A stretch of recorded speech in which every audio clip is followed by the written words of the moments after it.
Hi, everybody. Welcome. Thanks for coming. I'm Lisa Belosky. I am the director of Island Press and faculty here in the College of Art and Sam Fox School. And we are super excited to welcome Stacy Lynn Waddell today. Stacy is here as a Prensky visiting artist, and so I want to take this moment to thank Dr. Prensky, Dr. Arthur Prensky, and his late wife, Sheila, who endowed Island Press with some money to allow us to bring in great artists like Stacy. We bring in 2 or 3 artists a year, just for those of you who don't know what we do. They come for a week, and we work with them next door in the Bixby Hall print shop, along with students who are enrolled in classes or anybody who volunteers and signs up. There's a sign up out there that you can find or ask about if you're interested in working even this week. And just a little bit about how we select artists, because I think it's really fun that Stacy is here because one of our previous visiting artists, L.J. Roberts, who was here a year ago, recommended Stacy. So that's one of the ways that we identify artists, but we also accept nominations from students and faculty. We collaborate with institutions in St. Louis who are bringing in artists for exhibitions and other things. So it happens in a lot of different ways. But when we learned about Stacy and her work, we were just super excited to have her come and do the thing that we do at Island Press, which is to just dive in and experiment and try all kinds of things. So I want to invite all of you to come to Bixby Hall. This week we have an open studio reception scheduled on Thursday at 4:30 to 5:30. If you can make it then, that would be great. We'll have some food and you'll be able to see the project in progress. If you can't make it during that time, you're welcome to walk through. We might not be able to stop and talk, but you're welcome to come through the print shop. It's totally open through, and we're working basically kind of 9 to 5, 6-ish for the rest of the week, trying to arrive at a prototype print that Stacy's happy with, and then once she leaves and goes back to her studio in North Carolina, we keep working on it and we create an edition of prints over the next year or so that we take out to fairs and show around the world, hopefully. So welcome. I'm going to now introduce Erin Johnston, who is somebody that many of you may know, but she's a multi-talented, multidisciplinary artist who is the postgraduate fellow at Island Press, the inaugural one. And we are so fortunate to have her help in the Island Press shop. She's also faculty here, teaching classes in printmaking and drawing, and the coordinator for Fox Fridays. So she wears a lot of hats and she's amazing. So please welcome Erin Johnston.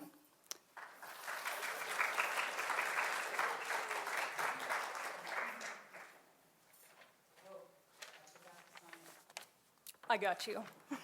Thanks, Lisa. Before I begin with Stacy's intro, for any students that are here tonight that are wanting to get credit for being at this lecture, there's a scan on the door over there. When you leave the lecture after it's over, you can scan that and that'll notify your professors that you're here. So I'm super excited to introduce Stacy tonight. As the Arthur and Sheila Prensky visiting artist. Her work that you'll soon become familiar with considers the authorship and idealism of art historical narratives and how they correspond to the economic and political structures of their time, while highlighting contemporary issues related to visibility, desire, and power.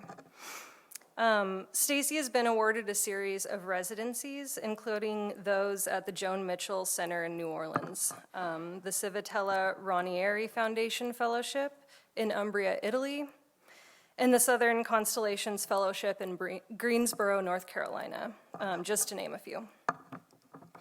She has produced public works, including but not limited to an augmented reality intervention over the Lincoln Memorial Reflecting Pool in Washington, D.C., and a large-scale photographic installation on the facade of the Isabella Stewart Gardner Museum in Boston, Massachusetts. Her most recent solo exhibitions have been installed at Candace Mady Gallery in New York, which is who she's represented by, Sala in Rome, Italy, and the Visual Arts Center of Richmond in Richmond, Virginia. This week at Island Press, Stacy will develop a series of images in material collaboration with the Island Press team to later be printed as an edition. And without giving any spoilers away, her work with us so far turns the focus onto herself and aims to explore the concept of body as landscape through the texture-centric process of collograph. So we've been cooking up some really awesome things already. In just 2.5 days with Stacy, I can already say it has been a total joy to work with her and observe her methods of making. She investigates with a keen material sensitivity and a contagious enthusiasm for printmaking processes as she translates her work into such. Please join me in welcoming Stacy Waddell to the stage.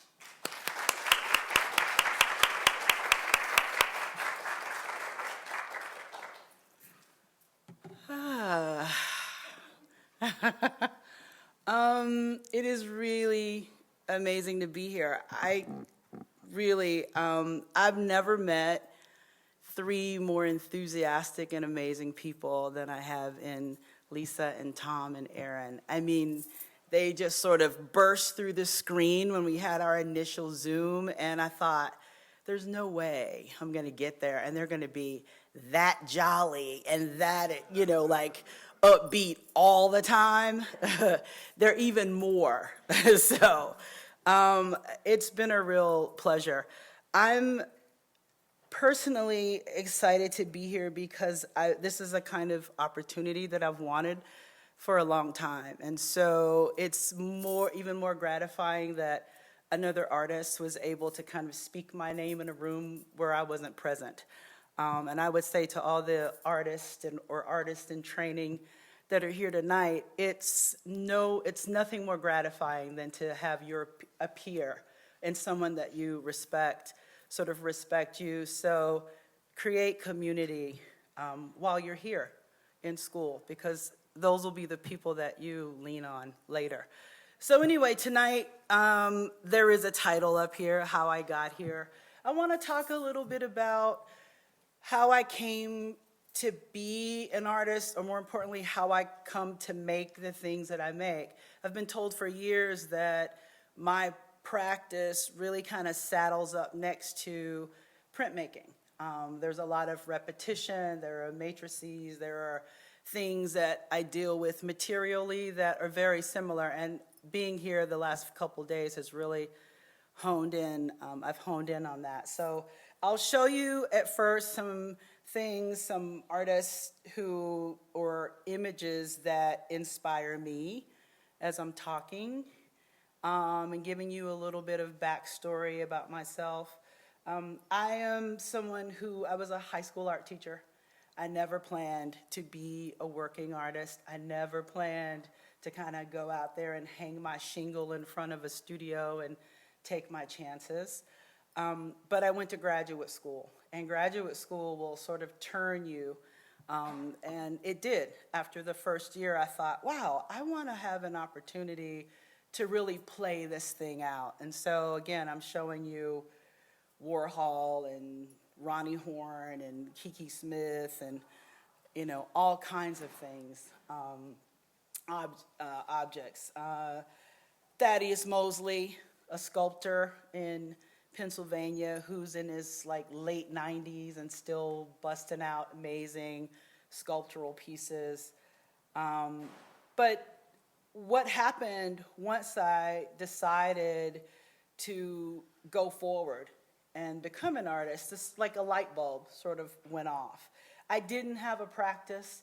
I was teaching high school. I really didn't know what it meant to be like a studio artist, but I thought if I could just take this time in graduate school and treat it maybe like a residency, I'll see what happens.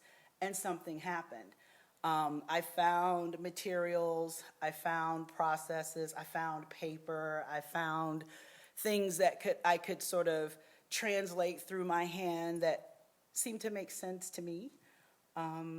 Barclay Hendricks, for those of you that maybe know Barclay Hendricks's portraits, it was many years had passed and I didn't know that he did landscapes.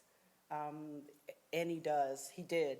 He's no longer with us. Probably his most famous painting, Lottie Mama. He used leaf in a very traditional fashion. Jacob Lawrence, just people. Dawn Clements, anybody ever heard of her? She's no longer with us. Drawing, like this intense drawing practice. Large scale pieces that she works on, like sort of in an incremental fashion, where she's working, where she might have a large sheet of paper where she's folded it down to something like this, and she works on something in real life as she unfolds the paper. And so perspective and scale kind of shift, which I find interesting. Obviously, you don't need to know who this is, Durer. Yeah. So I'm going to actually, because I made a bit of a boo-boo, scroll through these first ones, and this is the beginning. So when I entered graduate school, I wasn't like the rest of my cohort. Some were painters, some were photographers. I really didn't have anything. I just wanted to find things that I felt like could say more than just the resulting image. And so I turned to thinking about burning paper. I arrived at this in an odd way. I remember my mother telling me a story when she and her siblings were growing up that they would take a magnifying glass. Anyone ever done that and like held it under light and it like burns something? I thought, that's kind of interesting. And then I started thinking about like branding irons and wood burning tools. And these are sort of craft-based tools, right? They're not a part of the art historical canon, like the high canon. But I thought, how interesting would it be to begin to make drawings with tools that have kind of nothing to do with that art conversation? And so this is the very first piece that I made, one of the first pieces that I made in graduate school. And it's just with a wood burning tool, like one of those cheap $15 tools. Go out, buy one, try it. Where I'm stamping, literally. I'm burning into paper. And there's just something about thinking about the burnt line as my drawn line. I use that tool like a stylus, like you would a pencil or a pen. That dark sepia tone, right? So I was making a lot of works on paper where I was literally using really kind of gnarly, irregular handmade paper and just kind of drilling down with that tool, so much so that I'm burning through the paper sometime. I'm sort of creating something that really, it's organic, like there's a smell, it's alive. There's a smell, there's a kind of like palpable thing in the air. I was making these like large sort of canvas things where I would like use branding irons. I went and I would have these irons, like I went to a scrap iron place and I would have shapes cut and then weld it to like handles and then use an acetylene torch. And like I would make these like, this is a giant carpet. I would lay out on my studio floor and I'd have people walk through it. If you could see it, it's called Field of Flowers. If you could see it up closer in the reel, you'd see like impressions of like Puma sneakers or Timberlands or whatever somebody was wearing that walked through.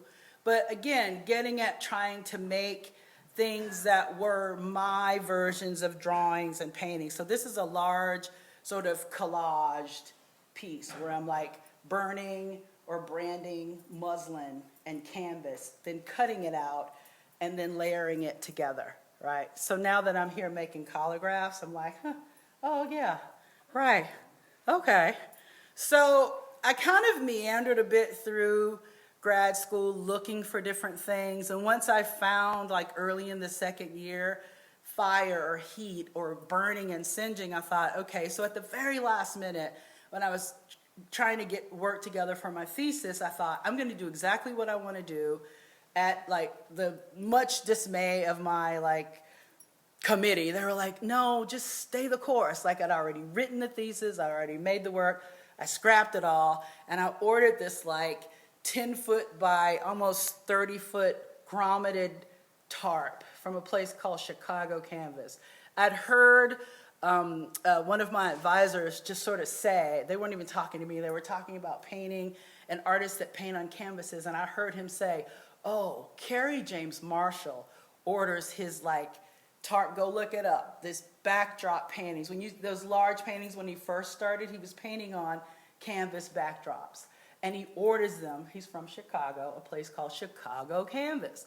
And you go online and look, you can order anything, any kind of material. They'll hem it, they'll sew it, they'll grommet it. And I thought, that's kind of interesting. And I was thinking about sort of how painting as theater backdrops, this kind of thing that's larger than life, it's a scene. And when you hang something like this, you walk into it, you're a part of it.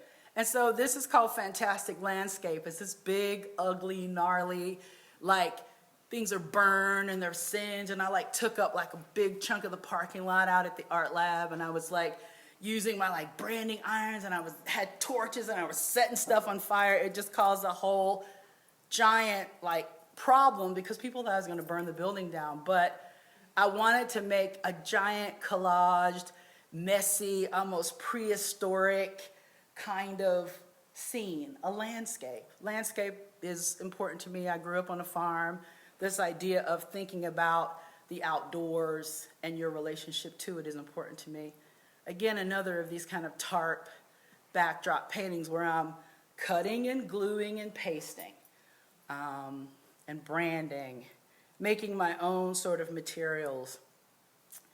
Started like thinking, wow, how could I like translate things that I'm interested in terms of photography? I pull a lot of my images from history, photographs. I find photographs that are interesting to me and then I retranslate them. My parents both went to a small, historically black college called Shaw University. And when you look through like college annuals from like the 60s, you'll see these sort of black college queens, right? They're like these girls, they're all dressed in the, you know, the dresses with the crinoline and the floral bouquets. And they're representative of a fraternity, a sorority, a group, right? It's a kind of way of using beauty as a way of marking something, elegance as a way of kind of saddling up next to like academic circles. And so I started thinking about these women as statues, right? As monuments to something, a kind of era that's past. The 60s you could think about. I'm born in 66, so if I think about like the civil rights era, you know, space flight, all of those things that are grand narratives, grand American narratives. So I started thinking about making these totems or these statues where I'm stacking these kind of Americanist objects, these young black women that are these college queens, ships, slave ships and not, Audubon's, birds, you know, all of these things that are kind of quintessential classic American, and making a kind of reconfigured monument, something that speaks to the large conversation, right? The large themes that these might bring up. I'm making these by painting down a kind of acid wash, and then I'm heating the paper. So it comes into being, like when you're making these, there's nothing on the paper, and then I use a torch, and then it becomes something, right? It looks as though it's painted, but it's actually burnt into the paper. And then I go in with other tools and make lines. But again, I was trying to find my own visual language, trying to find a way to paint and to draw with materials that I felt like could say other things other than paint, right, as we know it. These are just some installation images from some of those together from a show. Some details so that you can see close. These are roughly 8 feet tall, so rolls of like watercolor paper. And so at some point, I'm thinking, these surfaces are super matte, right? I need something optically that's different. And so that's where the gold starts to come in around 2011. I started making these sort of my burned drawings, landscapes and otherwise. And I thought the eye needs another kind of thing to kind of draw it in, or to push you back a little bit. And so this is Robert Duncanson's, it's inspired by Robert Duncanson, important African-American 19th century painter. And I have taken his image and made it mine. Why would I want to do that is because I think Duncanson kind of like, if you think of like the art historical or the historical timeline, he like cut a hole in it. So then I could like get through, right? He cut a hole in it, in my opinion. Currier and Ives, anybody? You know Currier and Ives? Yeah, Currier, yeah, I mean, so if you want to talk about people that have translated, right, the American story, troubled as it is, was, is, probably will always be, this is a riff on their image that is called the awful conflagration. Conflagration's a fire, right? A steamship catches fire, right? All of the stuff and people are in the water, and so I'm just creating a kind of dramatic scene and redoing it with my mark making to see sort of what that can do. More landscapes, right? Bird's eye view of a scene, a watery sort of island scene. Islands are really important, I think, as geological formations, but they're also interesting to me because we see them as these utopic spaces, but we know very little about flora, fauna. We know very little about wildlife. We know very little about those spaces, and yet we go and inhabit them, generally in these very safe locations, right? Like a resort or a hotel. We don't necessarily go there to really enjoy the place. We go there to enjoy the space of the hotel. But again, branding irons, watery, like watercolor and ink. Travel and tourism, right? Travel and tourism are interesting to me. They're troubled. Again, this is the Venus Hottentot. I showed her earlier as a kind of source of inspiration. Sarah Bartman is her actual name. She was an actual woman who was exhibited as a circus sideshow, who literally existed to be looked at as an object and not with any kind of humanity. And so she is, to me, a gargantuan figure, and in some ways a kind of cautionary tale. I tend to want to bring someone like that and sort of honor them. I tend to want to kind of use the materials to blow that person or situation up so that you're forced to deal with it. You're forced to see it. This is an 8-foot tall image, gold image of a woman who actually existed, who lives a bit in people's minds as a kind of myth. It's not a mythology. It's actual history. And so what better way for me as an artist with just the things that I have to call attention to that than to make something out of a material that is incredibly attractive, right? It's incredibly beautiful, to kind of shed light on a history that is not, that is the exact opposite. And so for me, materials and my approach to them are a way to kind of reconcile something, potentially within myself. I go back and forth with whether art has any real efficacy to change people's minds. I think that happens over long periods of time and very slowly, but I think it can change the maker, right? The maker of art can change. So this is a Currier and Ives image. that I used for a project. Erin mentioned the Visual Arts Center of Richmond. I was invited to do a residency, and part of the residency, the real reason I wanted to do it, not for the show, but so that I could make this piece. And this piece is made, it's a laser, on a laser cutter. Sheets of paper are fed through a laser cutter. We take an image, we change it like digitally. We turn the name of one of the steamships to the McQueen. It was a show the show that I did was really to honor Butterfly McQueen, Thelma Butterfly McQueen.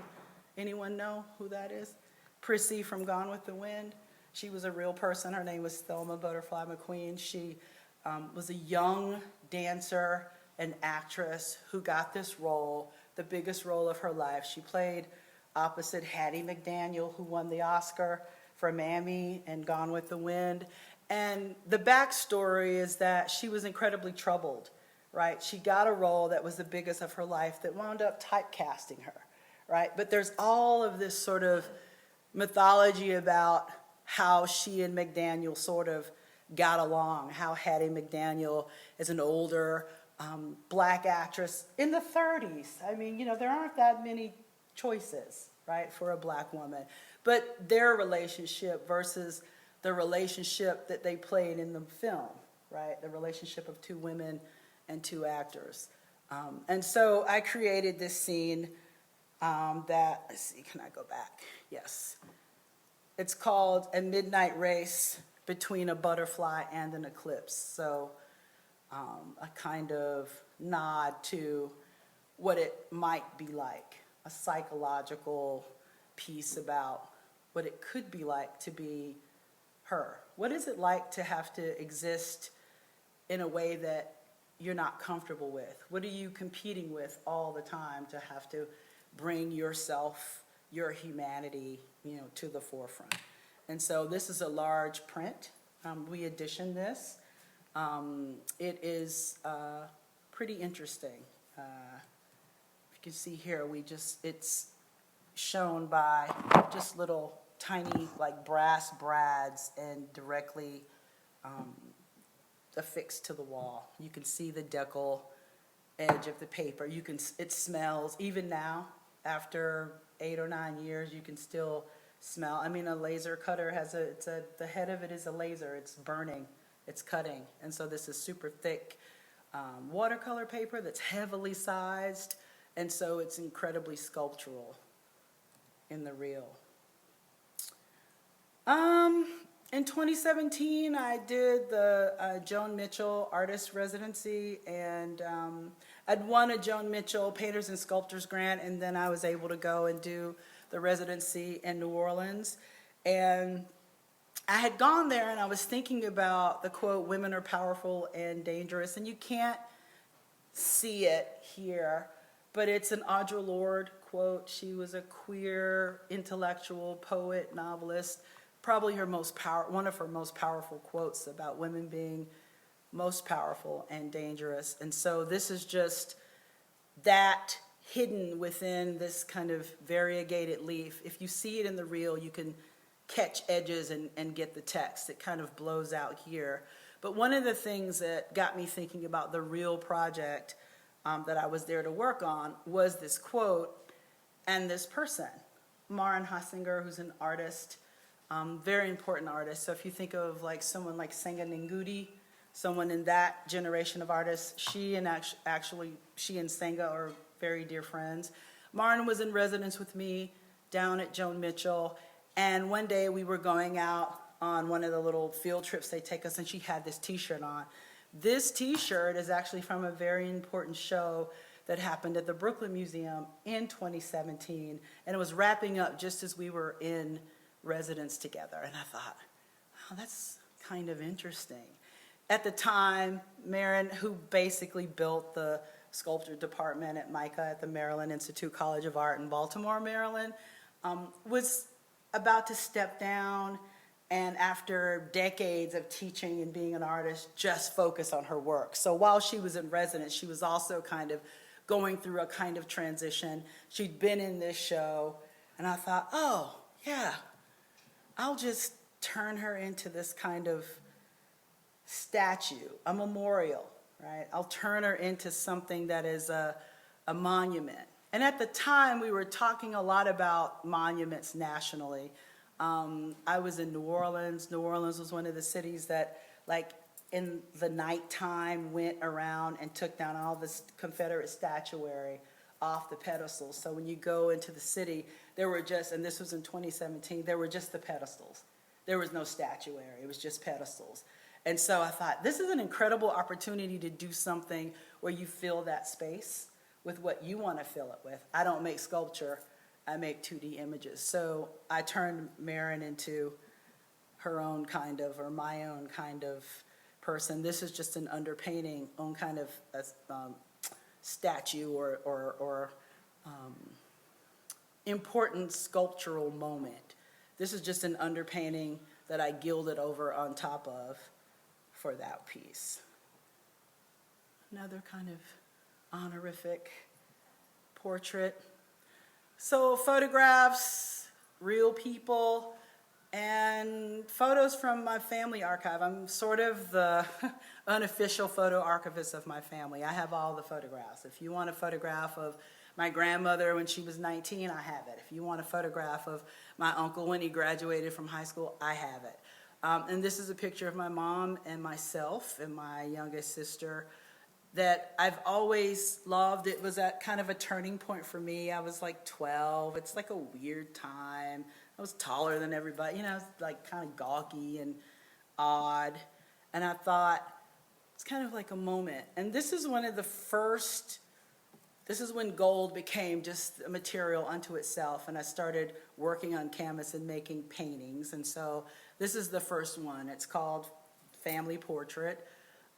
It's gold on gold. The lips look a little different because I was using at the time composition metal gold, which composition gold isn't gold. It's copper and brass. It's like an amalgam of metals. It isn't actual gold. But the lips, I didn't, because that's what I could afford at the time. The lips were 22 karat. But there was something about this idea of working in a reflective material unto itself as the primary medium and having to force the viewer to spend time with work. I'm slow. I go back and visit my favorite works or my favorite paintings, my favorite sculptures many, many times. I need a lot of time to work and to think. And so I've always been a bit annoyed at myself and just how we do sort of in the art world where, you know, if you have a night where you've got 16 openings to go to, you don't really walk through all those spaces. You stand in the doorway and crane your neck, right? And you go like, yep, I saw that. Oh, yep, I saw that. And you can tick it off, right? Oh, yeah, I saw you, but I couldn't get to you. I was, you know, it was too much to do. So with these, I was trying to sort of make things that if you found your way to one of these paintings, if you found your way in front of them, you're forced to have to move your body, like physically around it so that whatever light is being used to illuminate this, you have to negotiate. There's a negotiation and sort of seeing it and it coming into being and you figuring out what it is. Photographs, super important, as I've been saying. Malik Sidibe, anyone know? This, like my all-time favorite, never got to meet him when he was actually here with us on Earth.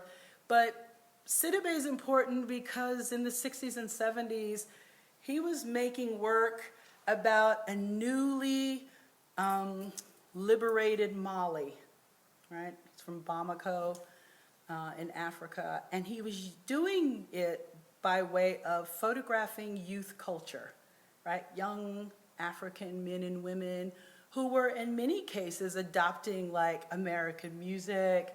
They are very fashionable. And so his studio was a space where young people could come and express who they were, but in a way it was celebrating a newly freed place, a newly freed country. And so I find these images incredibly interesting, especially the ones from the 60s. And so these become paintings. It's, you know, I'm happy for someone to have a conversation with me about your thoughts about someone who uses photographs, right? We can blame it on Warhol, right, or someone else, but it is something interesting. These are transformed in a way that most people don't even, they come in, they go like, what were those? And they didn't even see anything on them. Another Sidibe. It's very different to kind of think about, this is called Two Girls and Love. It's different to kind of see them projected than to see them in the real. In the real, they're objects. They're objects. Young woman holding a flower. This is about 48, 3 by 4 inches, 3 by 4 feet as an actual painting. I'll just kind of pick it up. This was actually a commission piece for someone, dancers, and this is 60 by 72. So I recently met a paper maker and have begun having paper made for myself. And what's important to me about that is that I can now really begin to control the surface. I can dictate what kind of surface I want with certain papers. And so this is a sheet of that I thought was just a cool image, and so of the paper. And so for my show last fall at my gallery, that was called Light Takes Time to Reach Us. The show was really about how we understand things, how we do and don't understand things as they relate to the natural world. And so part of that show is a series of island images, landscape images, where I am using this kind of paper that's been laser etched, right? It's already an object. And then I'm overlaying my materials to create a kind of decorative space, right? There is water, there is land, there are trees, but you're having to kind of float back and forth between materials to find horizon line, tree line, water, edge. And this is just an installation shot of some of them. But the tondo as a shape, right, as a shape is about a continuum, right? There's something, it's a portal. I think it's an interesting way to kind of to hold information. It's a painting from that same show. But again, for me, it all sort of begins with me wanting to create images that first and foremost, people have to negotiate the materials, right? The materials first, really, before you even get to the image. Another series, I think it's just a couple of these, of drawings where I am, mixed media works, where I am taking the sculpture of Thaddeus Mosley and I'm combining it with the scenes of Thomas Cole paintings. What happens when you take a Thaddeus Mosley and Thomas Cole, which is probably one of the most quintessential 19th century American painters? I have a thing for that kind of like, most people are like, why do you care about these 19th century painting guys? It's because the power that those images have, right? The way in which a landscape was afforded the opportunity to translate so much right and so much that was wrong with America. I still find it to be very interesting. And so these are just mixed media drawings. It was a series of them that I created for a project.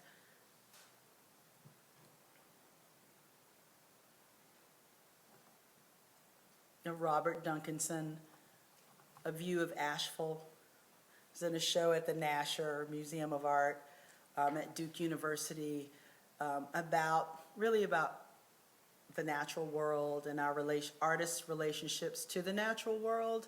And so this was a couple of years ago, and I used an image from Robert Duncanson called A View of Asheville, North Carolina. I look at those images now, and of course, I don't know if you know what happened with Hurricane Helene, right? Traveled 600 miles and found its way to western North Carolina.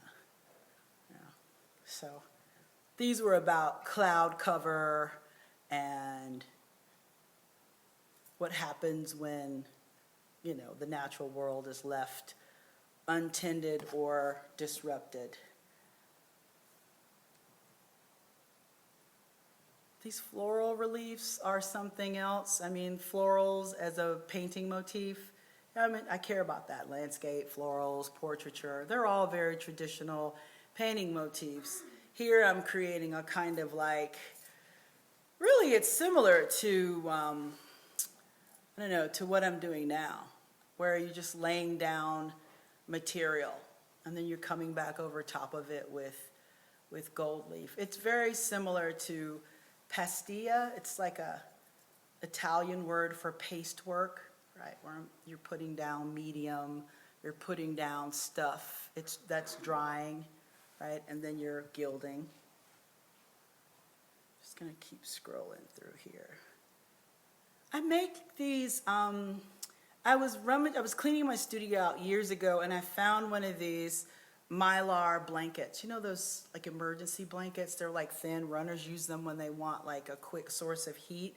And I found them to be super interesting. I mean, it seemed kind of inert, just this plastic reflective piece of nothing, but it does actually work. And I thought, how interesting would it be to make my own version of these sort of damaged emergency blankets, which is really just my way to make a sculptural piece.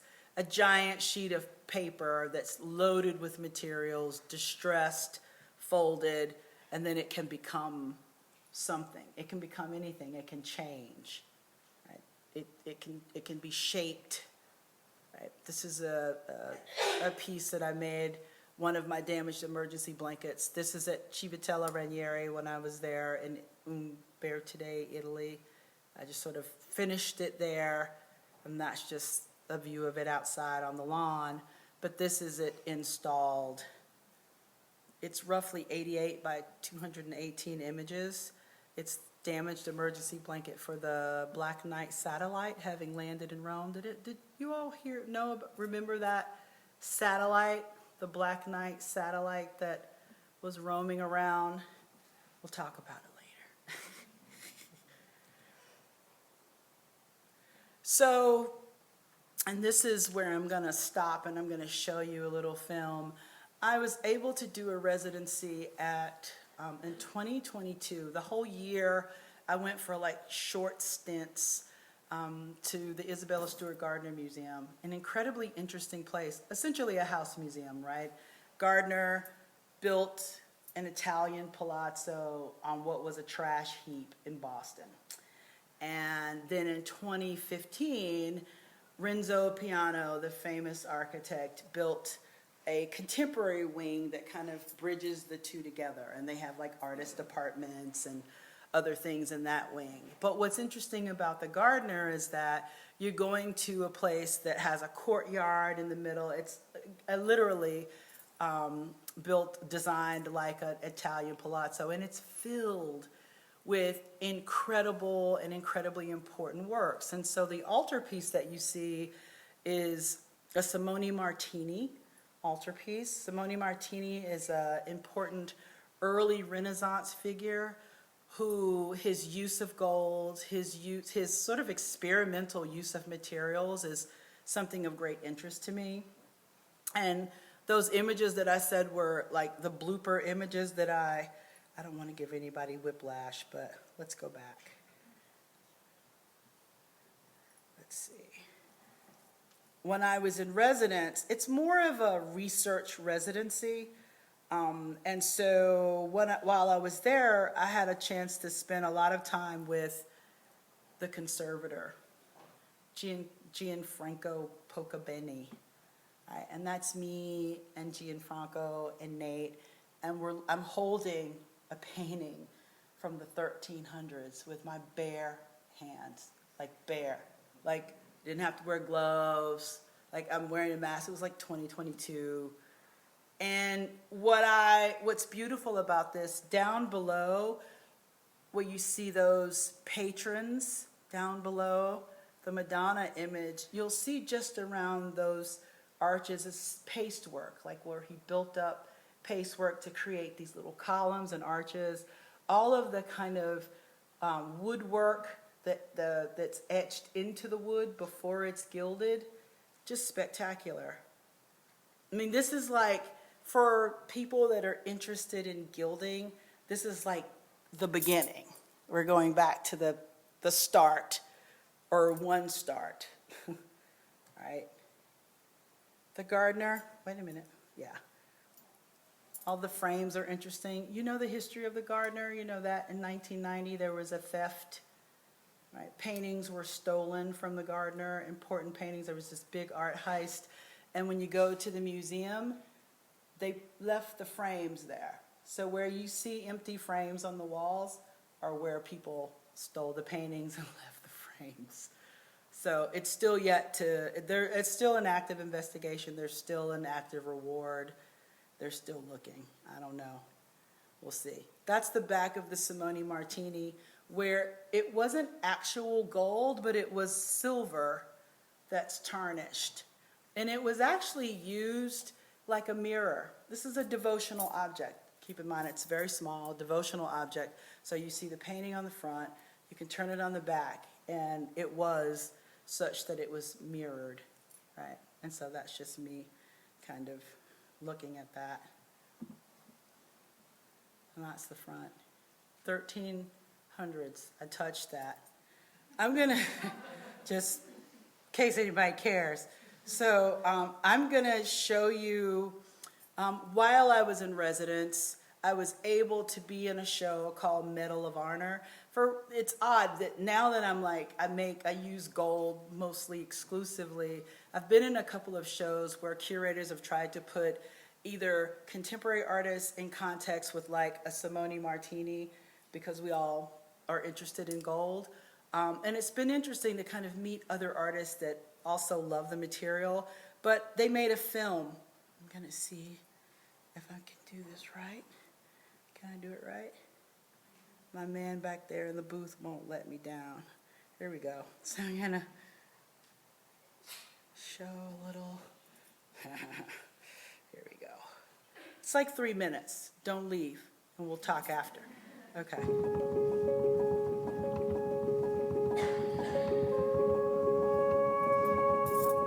I recognize the power of the material, both in a vernacular sense, in terms of how gold is seen in contemporary culture, and this idea of value.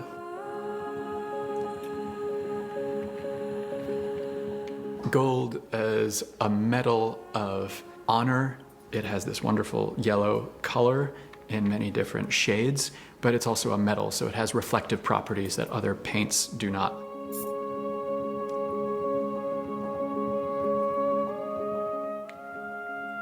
The reflective surface has that beautiful shimmering quality, just a reflection of light off the surface.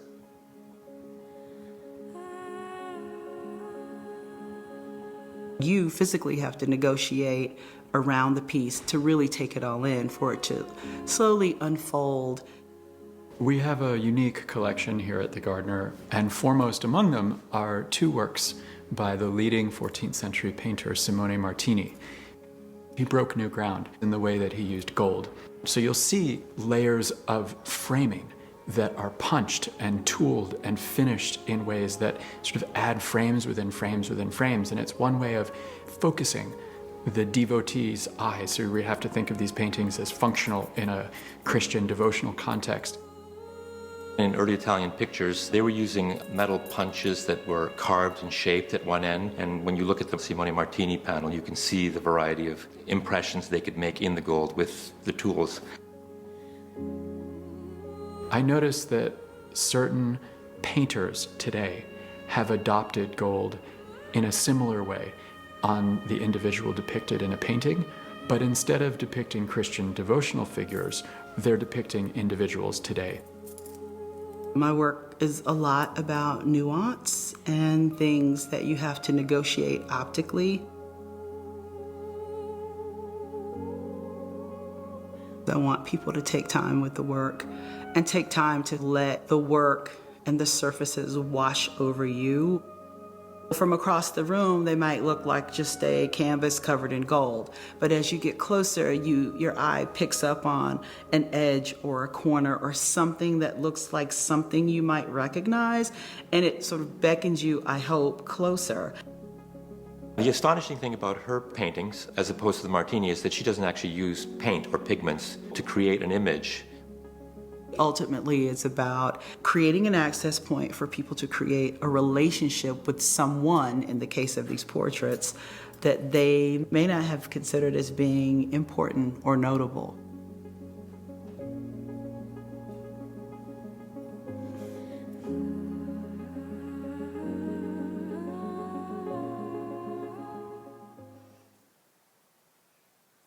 And so the last thing, I'm just going to put the image up here, if I can see.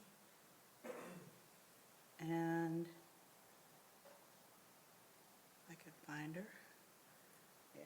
So I've shown you a bunch of stuff, not quite, but mostly in chronological order. This is a project that, while I was at the Gardner was very generous time. I had a residency. I was able to be in a show. I got a film. For an artist to get like a 3 or 4 minute, like professionally made film that you can put on your website or show around, like that's a great thing. But this was probably by far one of the most satisfying projects. There is a commission that you can get for the facade of the building at the Gardner. And this is right on the corner of the Renzo Piano 2015 space. And you can see right across from it, that's the Palace. And on for my commission, it's called Home House, and this is an image of my grandmother. Her name was Eliza Massenberg-Gill. And I'm ending my talking part of this talk with this image because not only is it because it's my grandmother, but it's a perfect example for me to talk about, really end why I make the works that I do. In many respects, I think it's just to honor, right, and to respect something, to recall something, to bring something into being that perhaps might not be considered important like across the board, but it is to me, and I feel like it has a universal appeal. We all have a loved one, a family member, but we all understand also those like larger themes that make this idea of family or community really important. And so, you know, if someone were to ask me, like, so why do you make work? Like, what's the thing that draws you? I think it's just to honor the things that are important to me.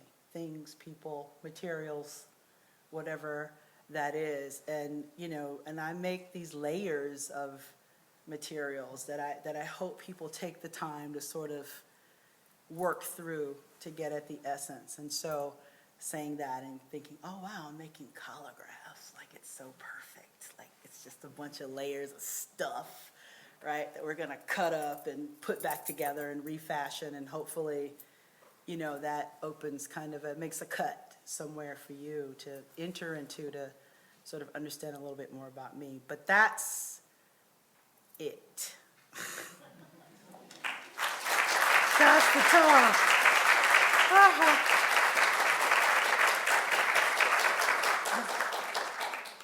A lot of images. I know some of you are probably like, but hit me with questions. Not the soft stuff either. Like, don't ask me, like, what music do you listen to in the studio? I listen to NPR in the studio. Like, ask me tough stuff. Like, whatever. Or just stuff you want to know. Yeah. When working with real people and photographs, histories, artworks like this, how do you go about making something your own, yet still like paying enough homage to what you're trying to represent? Excellent question. So the titling is one part of it. The titles are kind of a mashup of me and the person. The dates But also, I think if you can use the spirit of something to inspire you and then take it someplace else, where if you put those two things together, right, if you compare them, that you're going down another path, right? Maybe they're the driver somehow, but you're going down a totally different path. I mean, I think about it. I'm always kind of like a little troubled by it. I keep doing it because I'm interested in photography as a discipline, like really interested in photography. Photography is one of the first sort of disciplines that really sort of got me thinking about images, right? Just looking, and so I collect photographs. One of my best friends, there he is, best friend in the world is his father, Jeff Whetstone, who was an advisor, like one of my first advisors in graduate school. He's a photographer. And so photographs just carry a lot of information for me that resonates somehow. So I hope I'm doing it justice. Yeah. I mean, if you're going to use it, make it good. Make it really good. Make it so good that you shut people up. I hope I'm doing that, but we'll see. I've not been like sued or anything yet, so I don't know. Other questions? Yeah? Yes, in the back. It's interesting to see your work from grad school is very like monochromatic, of course, and then your transition into using gold. Yeah. And I could see kind of how you started to incorporate that slowly, but then it became all reflective material. Yeah. Was that like gradual transition? And then also now a lot of your work seems to use hints of color. Have you been incorporating that for a while, or is that kind of what inspired that? I'm a little afraid of color, so like a sepia and, which is almost kind of an orange, and a blue is it's a complementary color scheme. It's pretty simple. The gold really coming in slowly is a cost thing. And I was poor as a grad student. I still am, but I'm less poor. So I can buy materials. And actually, I started using 22 karat gold, like actual gold, maybe 5 years ago. Up until then, it was composition gold. Good quality, but still not gold and could tarnish. I don't seal the paintings, so all of the gold leaf things are unsealed because it's actual gold. And when I use silver or like Japanese colored silver, it's usually on paper, and those are usually framed and behind museum glass because silver will tarnish, right, as a metal. And so I figure it's safe behind museum glass. But slowly, because I was reticent to add something else, but also cost. Like I just couldn't afford another material at the time. Yeah. Here, and then I saw, I need one of those, yeah, Jack, can't read, you come and point out hands, help me out. Who was first? Was it you? You. I think it was the same time. So she Right here? Yes. I am very interested in your delivery. You speak extraordinarily clearly about the most complex, overlapping, and intersecting concepts in the art world. I love you. Because I just absolutely love you. As an art history person, Oh, there are art historians here. Oh, thank you even more so. well, it's Yeah. just so uplifting. Oh, And my question, I do have a question. Did you develop that ability to speak about all of these interests that you have over time? Or did you come to graduate school with that from having been a teacher? I was a teacher. I was a high school art teacher, which doesn't really prepare you a lot for that. It's graduate school. I like talking, but I'll tell you something. There might be people from a class that I admitted this to. I absolutely hate giving artist talks. Like, when I get an opportunity and I read the fine print and they go like, yeah, we're going to do this, we're going to do, I'm like, yeah. And down at the bottom they go, and you got to give an artist talk. You're just like, oh God. Yeah, I'm sweating up here. Yeah, totally. Not anymore. Well, yeah, not anymore.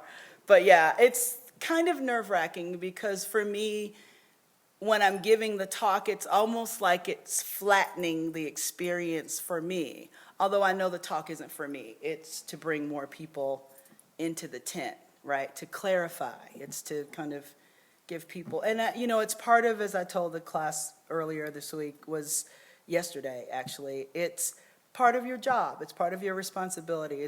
There's a bit of reciprocity, right? When you go to school, especially you get the MFA and you come to a school, right? A school has granted me an opportunity. You must do this. It's important. So, you know, I just kind of wing it, you know, to be honest with you.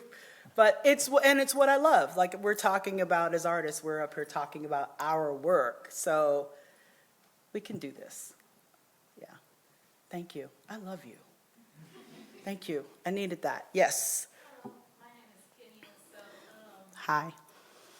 I have a question, and it's more so like your journey to like being an artist outside of being an art teacher. So, like, what was your defining moment? Like, were you like in the classroom? And you was like, oh, I want to create more because I like that, like, I like that connection, like working with the students and like collaborating with them. So I want to create more. Or was it like someone outside, like letting you know, like, hey, you have a gift and you need to do more? It wasn't even anything that beautiful. It was just these stories of fortune and glory that you're told as a graduate student.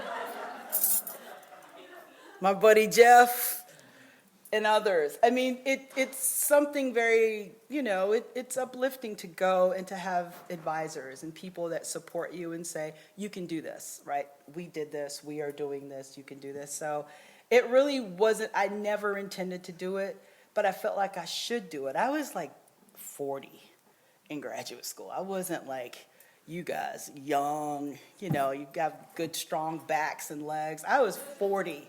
I was like, oh my God, okay. But it was great. You know, like I felt like either now or never, right? I'm going to do this and I'm either going to fail. If I do, I'll go back to teaching, right? I'll take the degree and I'll teach on the college level. I'll go get the job and do the thing. But then I was like, well, let's just try it for a year. And then a year turned into 5 and 5 turned into 10. And now I'm here sweating, giving a talk.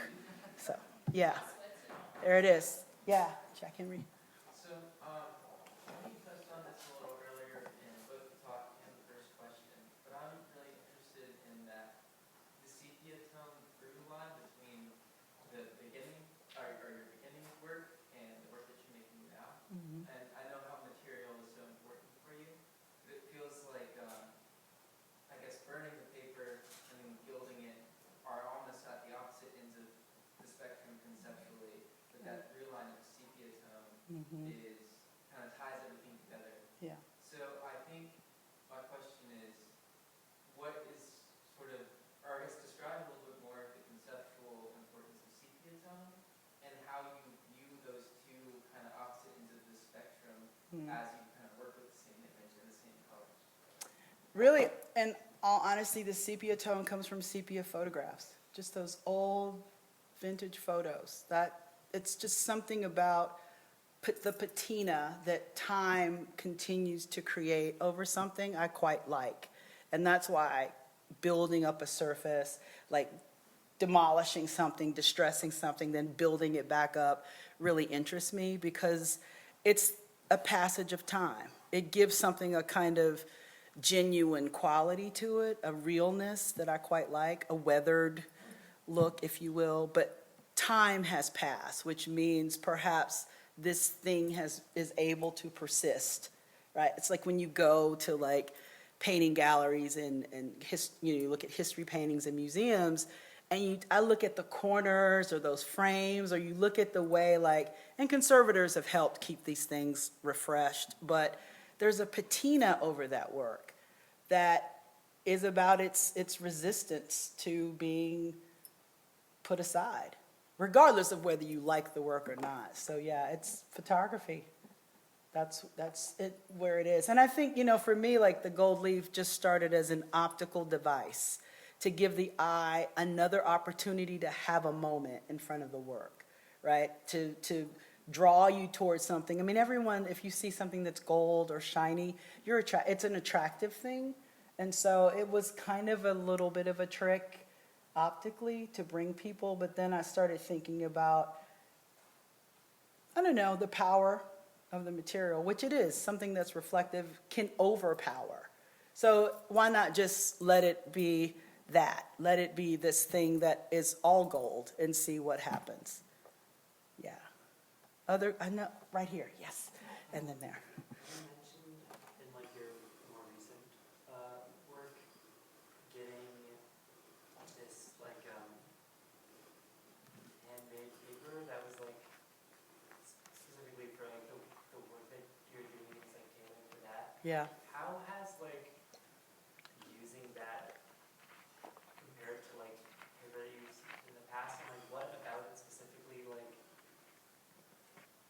brings it, like what about it specifically makes it like beneficial to your work? Like what factors of it are you looking for, and like has it affected your work conceptually? And like have you tried doing things on that paper that you tried before and failed? And like just like I don't know, is handmade paper is like an interesting It is. concept to me. It is, and oddly enough, the paper maker that I'm working with, who I'm going to go visit when I leave here, is actually making paper based on paper that I buy out of the store. It's a leathery, handmade paper called Nujabi. Right? It's an Indian it's like leathery and like really kind of wonky and thick and irregular. But I can get her to make it large. And so I think, too, it's just knowing that process is fresh, right? That I was a part of that process. I can sort of collaborate with her to kind of think about surface and how she's dealing with the paper, how we're dealing with the decal, which I love a good old deckled edged anything. And so it just means more of that process I get to engage with, which is important. Yeah. So I think looking throughout this presentation, you have an amazing evolution in your work, really strong blend of Thank you. concept and physical material exploration.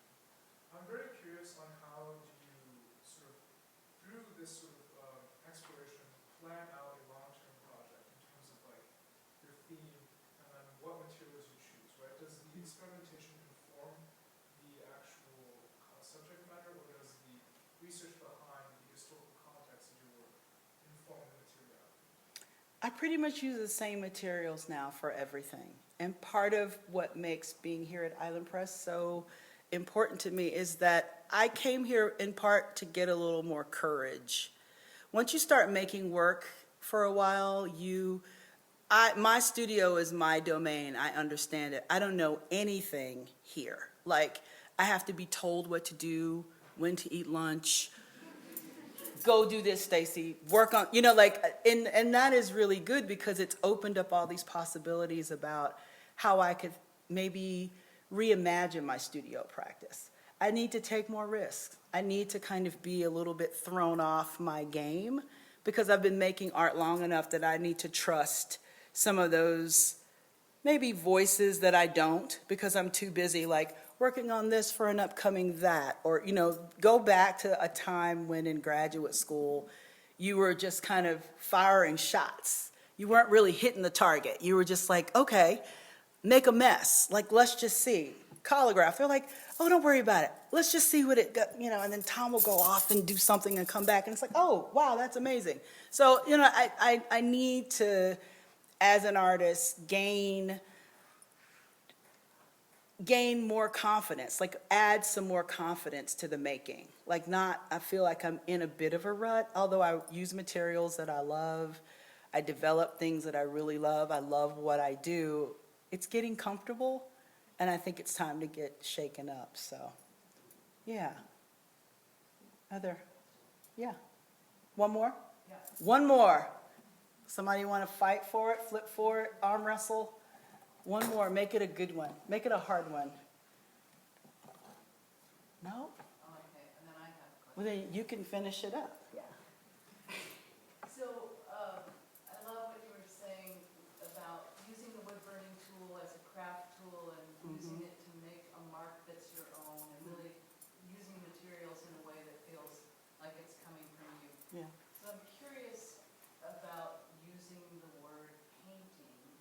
to refer to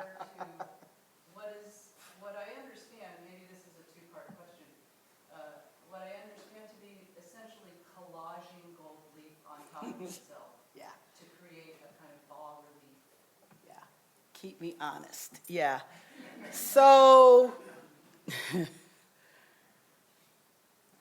yeah. Yeah, I'm gonna be honest about that. The art world will force you to categorize yourself or to join a club, right? The grad program that I went to was interdisciplinary, so it's just in Master of Fine Arts in studio art. So I could do anything. I could, be cross-fertilized. Again, I didn't have a practice. I didn't know what it meant to be a maker in a studio, so that was perfect for me.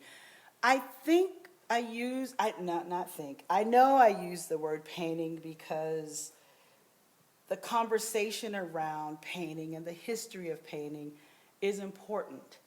And despite how much I hate the space that painting with the capital P might take up, it's not going anywhere. So my thought is, I'm just a part of the continuum, right? I cut a hole, and I'm squeezing through that hole to kind of continue it. Because that's, we're all just inspired by each other and doing the thing. I'm continuing, right? The discipline of painting. But it's really drawing and collaging, right? The basis of what I do is drawing. Those paintings, those gold leaf paintings, start as a drawing, right? I can project something, make all the edits. The stuff that I don't want to use in the photograph, I can change the scale, right? And then I make the drawing. Sometimes I'm like, oh, I love this drawing. And then I have to begin collaging material onto it. But I think of it in terms of painting because paintings are layered, they're constructed, They many times start with a drawing as well. But it also allows me to be a part of that hierarchical conversation, which, can't get away from, but I'm continuing it. I mean, Rauschenberg, right? He made paintings that no one thought of as paintings, right? They're considered paintings. He actually made gold paintings. Go look them up. They're pretty amazing. But yeah, thank you. Thank you all so much for coming.